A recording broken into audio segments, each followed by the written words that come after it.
Bueno, buenas tardes. Con mi intervención, gracias. Evidentemente cambia el enfoque del análisis y la temática. Hasta ahora, en general, hemos visto el problema asociado al juego y relacionado con el tema de la salud, pero tenemos que ver la cuestión relacionada con lo institucional, con lo jurídico. Otro problema, un gran problema, porque nosotros, a través de este proyecto de ley, indudablemente, a nuestro criterio, asistimos a un cambio de política jurídica e institucional respecto del juego.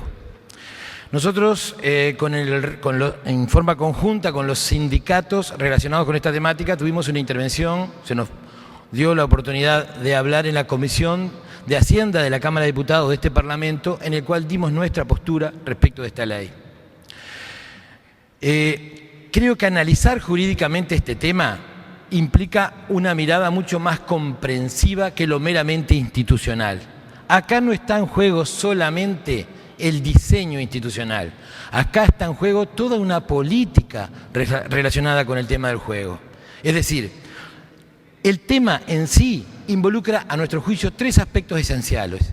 Uno relacionado con los principios, otro relacionado con las normas que recogen y tutelan esos principios, y otro tema relacionado con el diseño institucional, es decir, con la participación del Estado. Y eso es lo que se está cambiando. ¿Qué es lo que queda detrás en el caso de que se apruebe este proyecto de ley? ¿Qué dejamos atrás? Dejamos una historia normativa que arranca, por lo menos desde el punto de vista de la ley, arranca en el año 1882, hace 130 años que en este país se estableció una norma que establecía el carácter ilícito y que establecía una prohibición general del juego, ¿sí? Que fue la Ley 15.095.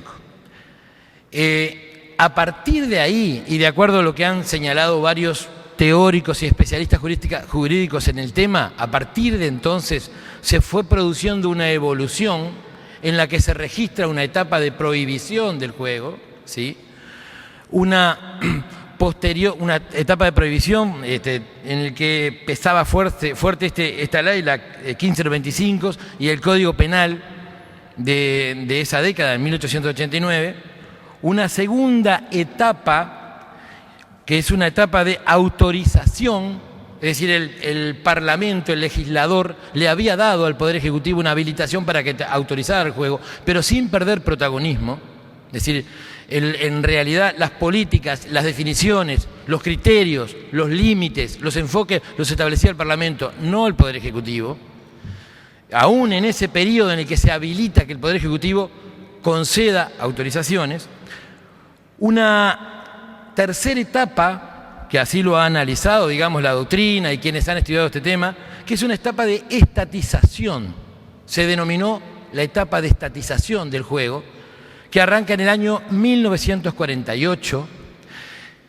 En ese periodo que dura hasta ahora, se entendió que era el Estado el que tenía que explotar directamente el juego en función de un principio, como le decía, el principio de ilicitud o prohibición, que partía de la tutela de dos bienes jurídicos fundamentales: la salud, el desarrollo social, el progreso social y económico. Se miraba como desde los tiempos remotos al juego con cierto recelo por lo que implicaba en cuanto al impacto en la salud y la comunidad. El principio de ilegalidad se basaba, la prohibición general, en ese aspecto esencial. Posteriormente, otra de las objetividades tuteladas por la norma fue la hacienda pública, en la medida en que el Estado se hizo cargo de esta actividad. Hasta hoy, ese ha sido en general el modelo. Fueron normas muy importantes, desde el año 48 hasta ahora, en el año 48, pero además fueron normas específicas que iban diciéndole al Estado: tú te haces cargo de la explotación de este casino en tal zona y por tal periodo, y esa explotación va a tener como condición una inversión, un destino específico de lo recaudado para fortalecer la educación, la instrucción pública, la salud, ¿verdad? Es decir, el principio de ilegalidad que operaba como un principio solar, que ordenaba toda la normativa y todo el aspecto institucional, tenía como eje central al hombre, al rescate de la dignidad humana. Este proyecto de ley que está hoy a consideración en este Parlamento tiene como finalidad central organizar y expander la actividad privada. Por lo tanto, nosotros decimos que esta ley constituye un marco jurídico que le abre a la especulación privada, ¿sí?, un aspecto esencial relacionado con valores fundamentales sobre los cuales se erige la vida y la organización de la comunidad. Estamos, señores, no solo frente a una ley que apenas o que se propone meramente a regular el juego. No, estamos frente a un cambio de política y no sabemos, yo estoy absolutamente convencido, que grandes sectores de la sociedad no han podido dar su punto de vista respecto de este tema. Les decía entonces que hasta el año 48 nuestro sistema estaría constituido sobre la base de una especie de trilogía. Los aspectos relacionados con los valores y los principios, esencialmente la ilegalidad, la prohibición del juego, la normativa que los recoge a través de normas, ¿sí?, que le van, tercer elemento, dándole al Estado un elemento de centralidad en la explotación. Mediante este proyecto, si ustedes lo leen atentamente, se separa la función, digamos, de fiscalización o control, que quedaría en manos de un organismo, que actualmente es una unidad ejecutora del Ministerio de Economía y Finanzas, y la explotación directa en manos de una nueva entidad que es un servicio descentralizado, que viene a sustituir lo que actualmente es la Dirección General de Casinos. Entonces, ¿qué es lo que está ocurriendo? Que se construye una nueva realidad que toma partido respecto de un debate jurídico que en este país se ha venido dando entre la licitud o la ilicitud de determinadas nuevas modalidades de juego, como son los tragamonedas, 30.000 aparatos en este pequeño país y particularmente el juego online. Se ha debatido mucho ese tema. Hay quienes han sostenido que la actividad o la actuación o el desarrollo, el negocio de las tragamonedas se ubica o encuadra en el marco de la libertad de empresa, que estaría regulado por el principio de la libertad consagrado en el artículo 10 de la Constitución de la República, que dice que no se puede prohibir a nadie lo que la ley no prohíbe, ni obligar lo que la ley no obliga, que no habría ilegalidad. Sobre ese terreno se han expedido jueces, entendidos en la materia, toda la cátedra. Nosotros seguimos sosteniendo que la actuación por fuera de la explotación directa del Estado, pero particularmente la actividad de tragamonedas instaladas en los barrios de nuestra ciudad, de nuestro país, comprometiendo severamente la salud de nuestra juventud, es ilegal. Es ilegal desde el año 1882. Lo establece claramente aquella norma que está vigente, según lo han manifestado algunos jueces y algunos tribunales de apelación, desde el año 82. Pero también lo establecen normas muy importantes. Nosotros tenemos una Constitución rica que establece, por ejemplo, que recoge normativas internacionales que pone como centro, como eje, la dignidad humana y la familia, artículos 40, 41, 44 de la Constitución de la República. Yo los invito a leer esas normas. Todas ellas plantean como centro el rescate de la dignidad humana.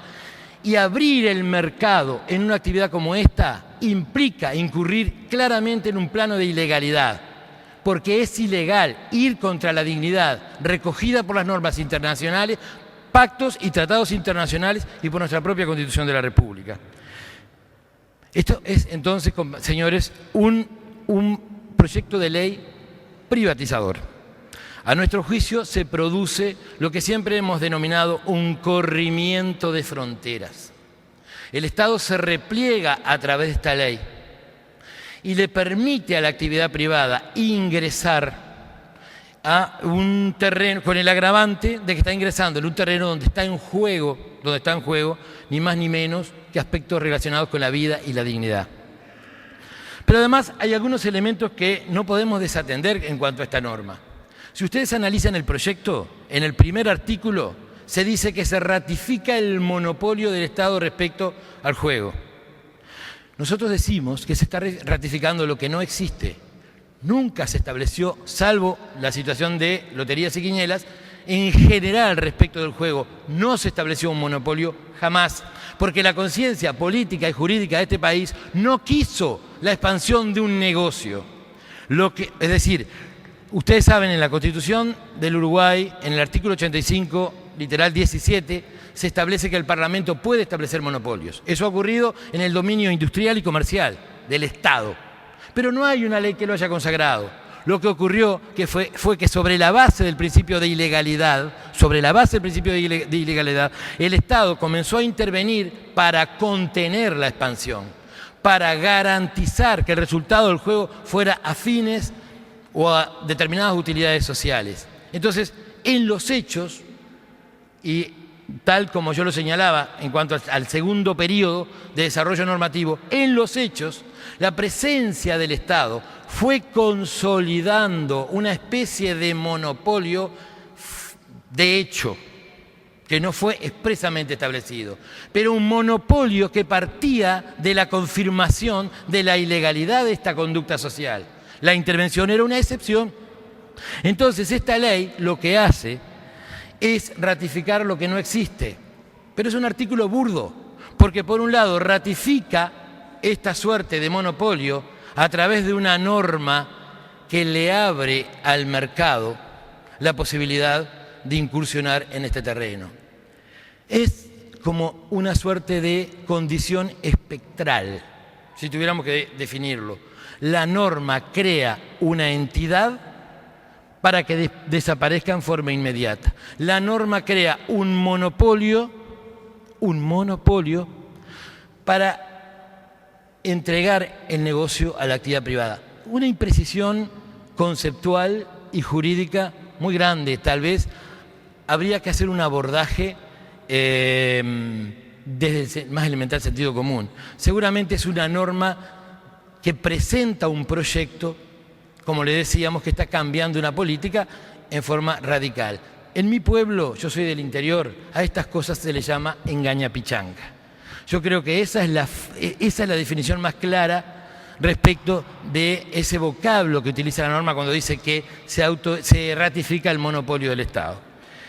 Entonces, como todo proyecto que participa de las connotaciones del modelo neoliberal, o para el Estado, como todo proyecto que participa de las connotaciones de lo que nosotros llamamos neogerenciamiento, esta es una ley que participa de las definiciones generales que vienen de países como Chile, como Nueva Zelanda, en su momento Inglaterra. Modelo neogerencial: el Estado le entrega a la actividad privada el negocio y simplemente se encarga de regularlo. Nosotros decimos que si tuviéramos que definir en forma muy sintética todo esto que da para mucho más, diríamos que hay una especie entonces de corrimiento de frontera. Por un lado, dejamos el régimen que controla el daño y pasamos a regular el negocio.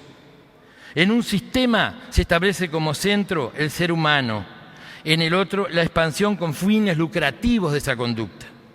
Antes, control, ahora estímulo para el negocio.